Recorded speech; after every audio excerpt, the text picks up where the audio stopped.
Hello, and welcome back to Speak English Daily. Hi, everyone. We are very happy to see you here today.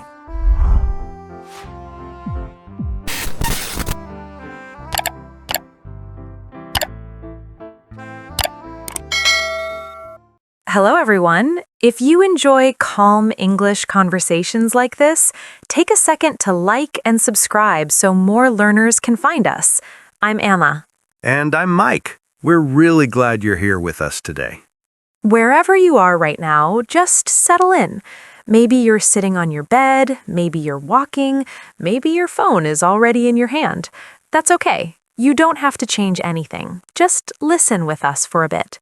Yeah, no pressure. This is not a test. It's more like a quiet chat you can keep in your ear while life keeps moving. Let me ask you something gently. When was the last time you picked up a book and read more than a few pages? Not for school, not because you had to, just because you wanted to. And if your first thought is, I don't really read, you're not alone. A lot of people feel that way now. They might watch videos, listen to podcasts, scroll for a long time, but reading feels heavier somehow. I hear people say, I want to read more, but I don't have time. Or, I try, but my brain feels tired. And honestly, that makes sense. Our days are full. Messages, work, noise, information everywhere. It's interesting, though. Even when we say we don't have time, somehow time appears for scrolling. 5 minutes turns into 20. 20 turns into an hour. Your eyes are tired, but your thumb keeps moving. And when someone says, why don't you read a book instead? Your mind might answer, no, that sounds like work. It's not because reading is bad, it's because our brains have learned a new rhythm. A fast rhythm. Short clips, quick rewards, always something new. Reading asks for something different. It asks you to slow down and stay with one thing for a while. Today, we want to talk about how reading affects your brain, not in a scientific way, not with big words, just in a human way. How it changes your focus, your feelings, and the way you think about other people. And also how it feels to read in this busy world. Because if reading feels hard for you right now, there's nothing wrong with you. Your brain is not broken. It's just tired. Exactly. We're not here to tell you to stop watching videos or using your phone. Everyone needs rest. Everyone needs something easy sometimes. What we want to do is sit with you and look at reading from a different angle, not as homework, not as something you should do, just as one possible quiet space for your mind. You don't need to understand every word we say today. Let the ideas come and go. If something stays with you, great. If not, that's okay too. And by the end, we'll also slow things down even more and look at some useful English words and phrases from this episode, so they can feel natural for you later. So, take a breath. Let your shoulders relax a little. You don't have to rush anywhere right now. We're here with you.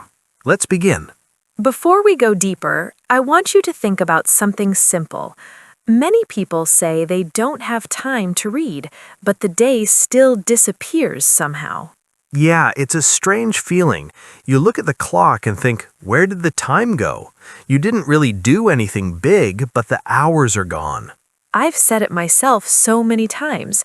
I'll read later. I'm too busy today. My brain is too full. And sometimes those things are true. Life can be heavy. Work, family, chores, messages, problems that don't stop knocking. By the evening, your energy feels very low. You just want something easy. And easy usually means something that doesn't ask much from your brain. You watch, you scroll, you listen without really listening.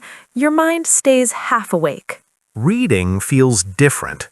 When you see a page full of words, your brain knows it has to do some work. Not hard work, but quiet work. And sometimes that feels like too much. I think many of us feel a small kind of guilt about this.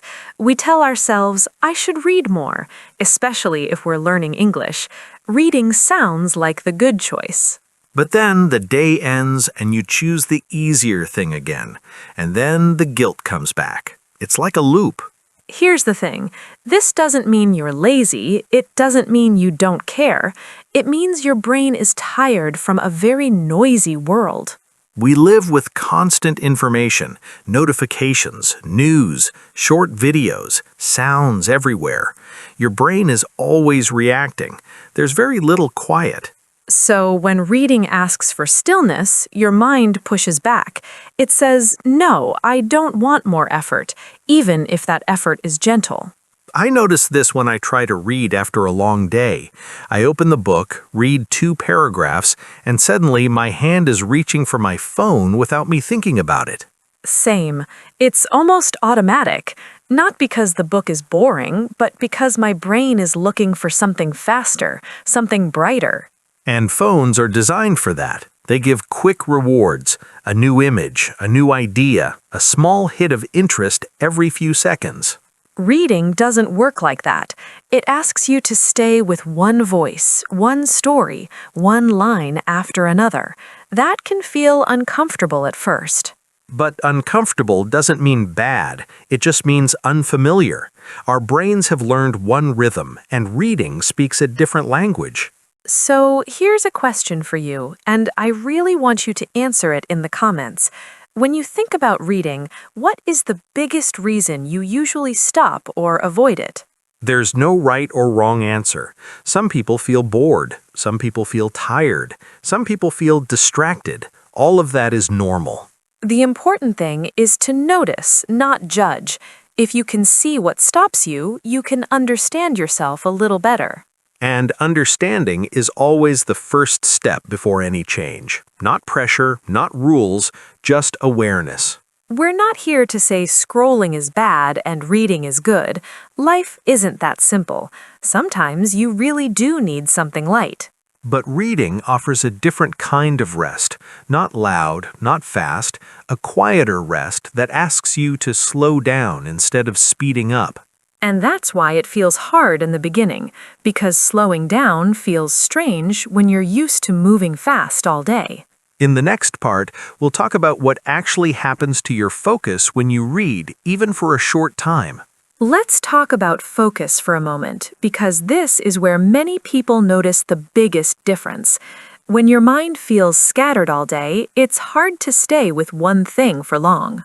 Yeah, you might sit down to read and think, okay, I'll focus now. But after a few lines, your thoughts start drifting. You remember a message you didn't reply to. You think about tomorrow. You check the time. That can feel frustrating. You might tell yourself, I can't focus anymore, or something is wrong with my attention. But that's not really the full story. Focus is a skill, and like any skill, it changes depending on how you use it. If your day is full of jumping from one thing to another, your focus learns to jump too.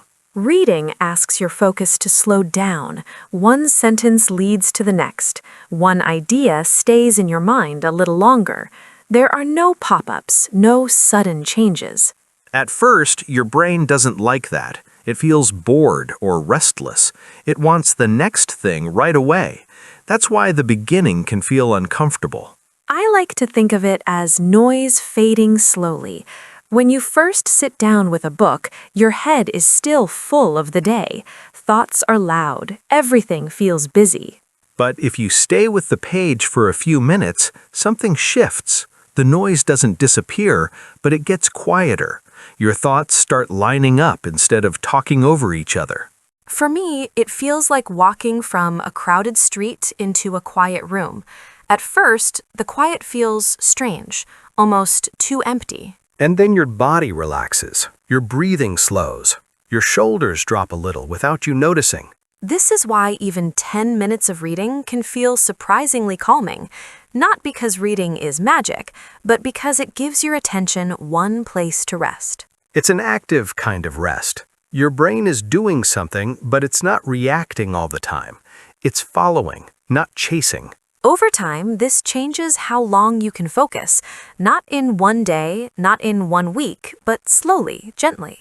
You might notice that you can read a little longer without checking your phone, or you can stay with a task without feeling so impatient. And if you lose focus, that's okay. You don't fail. You just notice it and come back to the line you were reading. That coming back is important. Every time you return your attention, you're training your focus again. It's like telling your brain, this is safe. We can stay here. No rush. No emergency. In a world that always asks for your attention, reading gives you a small space where you decide where it goes. And that can feel powerful in a quiet way. Not loud, not dramatic, just steady. In the next part, we'll look at what reading does to your brain over a longer time, not just in the moment, but over months and years. When we talk about reading over a longer time, we're not talking about becoming a different person overnight. Changes happen slowly, almost in the background. Yeah, most of the time you don't notice anything big from one day to the next. You just read, close the book, and move on with your life. But over weeks and months, your brain starts making small connections. You see a word again that you met before. You understand it faster this time. Or you read an idea in one book and later you see something similar in another place. Your brain links them together without you trying. That linking is important. It's how learning grows. Reading gives your brain many chances to practice that. Especially with language. When you read, you're not just learning words, you're learning how words live together in sentences. You see patterns, how ideas start, how they continue, how they end. This helps your brain feel more comfortable with English. And it's not only about language. Reading also keeps your mind active. It gives it something to explore instead of letting it stay on autopilot. Some people worry that their memory is getting worse or that they forget things easily. Reading can help keep that part of your brain moving. Not in a perfect way, not like a miracle, but like gentle exercise. A little movement every day. I like to imagine each book as a small path in your mind. When you walk it once, it's narrow. When you walk it again, it gets clearer.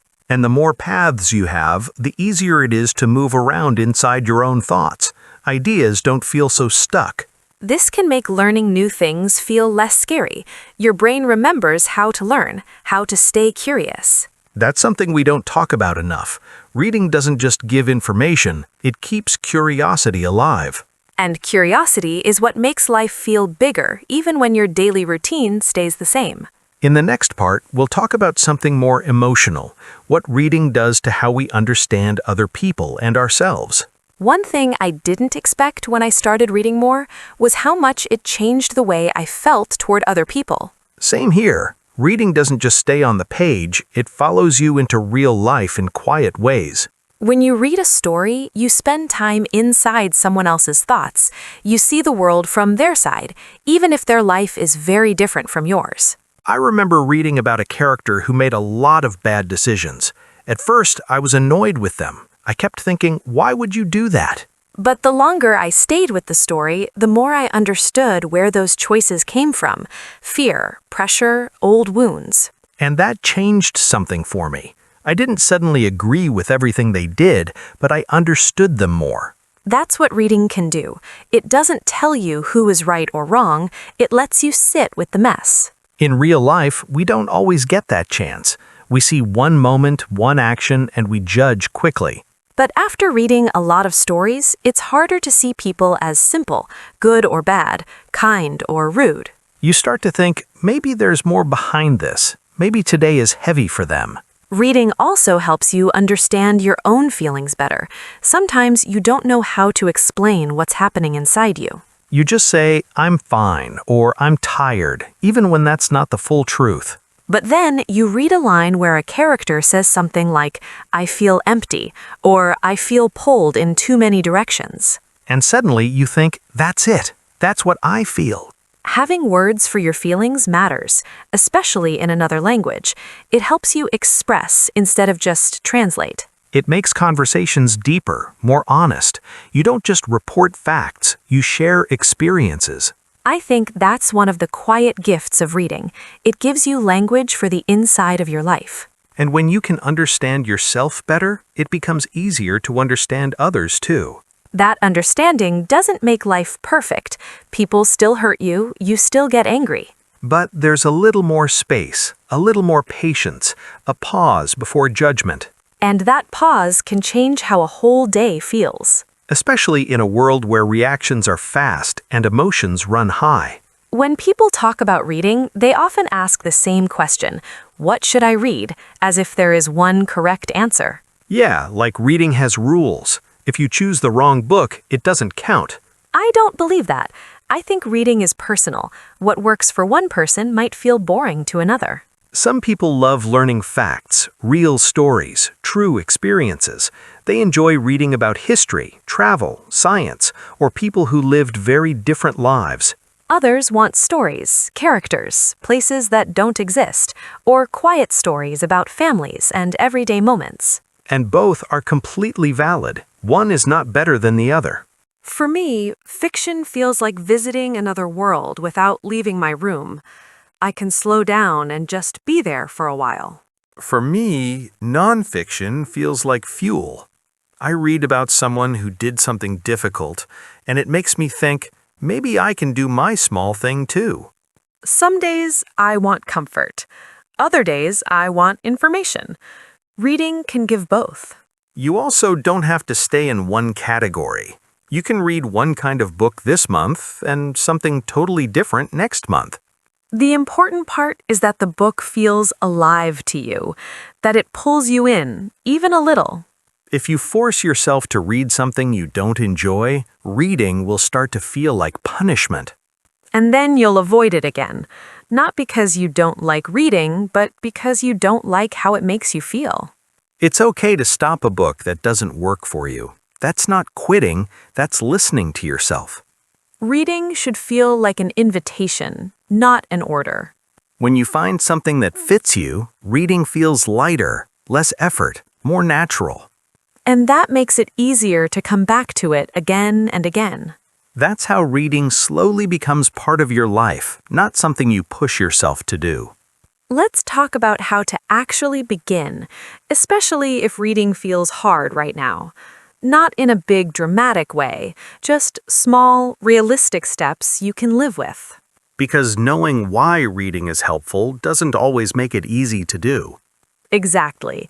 So instead of saying, I will read every day for an hour, it helps to go much smaller. Smaller is better. Smaller feels possible. You could start with 10 minutes, or 5 pages, or even one short chapter, something your brain doesn't want to argue with. When the goal is small, your mind relaxes. It doesn't feel like a mountain. Another simple thing that helps a lot is where your phone is. If it's next to you, it will call you, even if you don't hear it. I've learned that the hard way.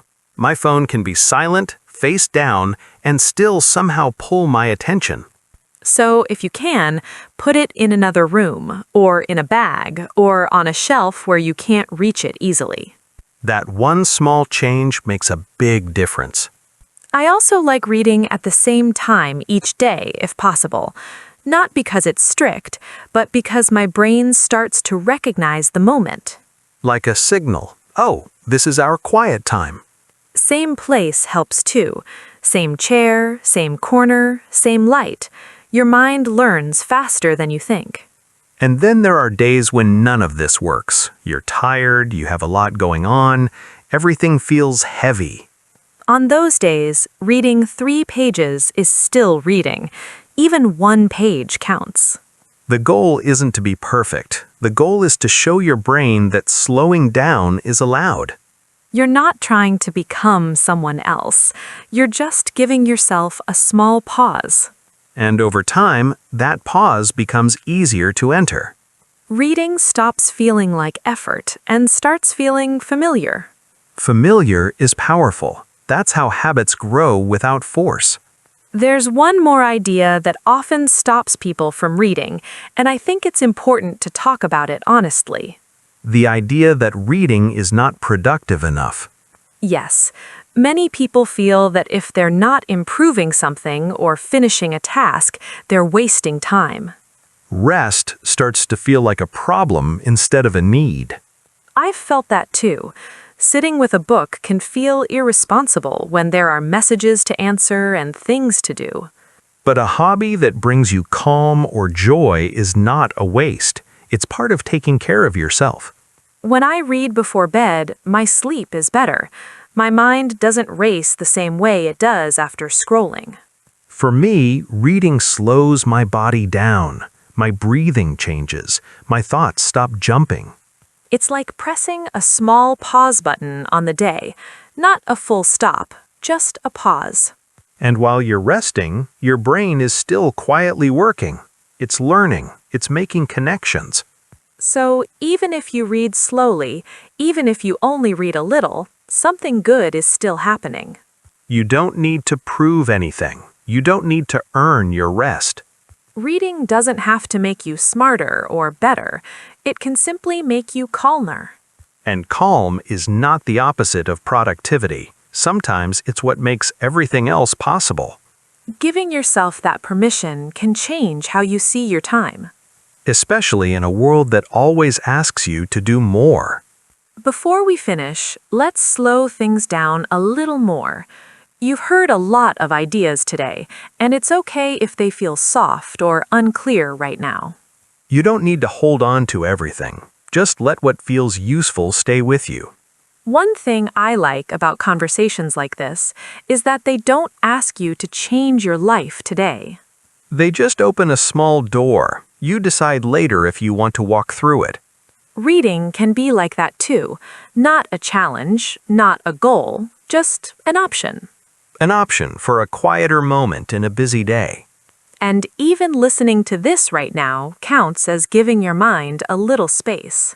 You chose to be here. That already says something good about you. In a moment, we're going to slow things down even more and look at some of the English words and phrases we use today. Nothing fast, nothing stressful. Just clear meanings and simple examples. You don't have to write anything down unless you want to. Just listen and let the language settle naturally. Now let's take a gentle walk through some of the words and phrases we use today. This is a calm moment. You don't need to rush or remember everything. Even if one or two expressions stay with you, that's already enough. Let's start with the word focus. Focus means giving your attention to one thing. When you focus, your mind is not jumping between many ideas. For example, it's hard to focus when your phone keeps lighting up. Or reading helps me focus better in the evening. Another word we used is restless. Restless means you feel like you can't relax. Your body or mind wants to move or change. For example, I feel restless when I sit still for too long. Or my mind feels restless after too much screen time. We also talked about attention. Attention is what you choose to notice or think about. For example, this book has my full attention. Or it's hard to keep my attention on one task. Let's look at familiar. Familiar means something feels known and comfortable because you've experienced it before. For example, this cafe feels familiar to me. Or reading at night becomes familiar after a while. Another useful word is permission. Permission means allowing yourself to do something. For example, I gave myself permission to rest. Or you don't need permission from anyone else to enjoy reading. Now, a phrase we used, slow down. To slow down means to move or think more calmly and less quickly. For example, I try to slow down in the evening. Or reading helps me slow down after work. Another common phrase is in the background. This means something is happening quietly while other things are happening. For example, music was playing in the background. Or your brain is learning in the background while you read. Let's look at effort. Effort means the energy you use to do something. For example, reading takes effort at first. Or speaking English takes less effort over time. We also used routine. A routine is something you do regularly, often at the same time or in the same way. For example, my morning routine is simple. Or reading can become part of your daily routine. One more phrase, part of your life. This means something fits naturally into your everyday days. For example, walking is part of my life. Or reading slowly becomes part of your life. You don't need to memorize these. Hearing them again and again is how they start to feel natural. Language grows quietly, just like focus and calm. Before we say goodbye, I just want to leave you with one gentle thought. Reading is not something you pass or fail at. It's not a test of intelligence or discipline. It's a place you can visit when you need a little quiet, even for a few minutes. And if you're just starting, that's more than enough. If you read slowly, that's okay. If you only read a few pages, that's okay too. Every time you choose a book over noise, even briefly, you're giving your mind a small gift. You're teaching it that it's allowed to slow down in a fast world. And that matters more than reading a certain number of pages. Thank you for spending this time with us and for taking care of your English and your mind. We're really glad you were here.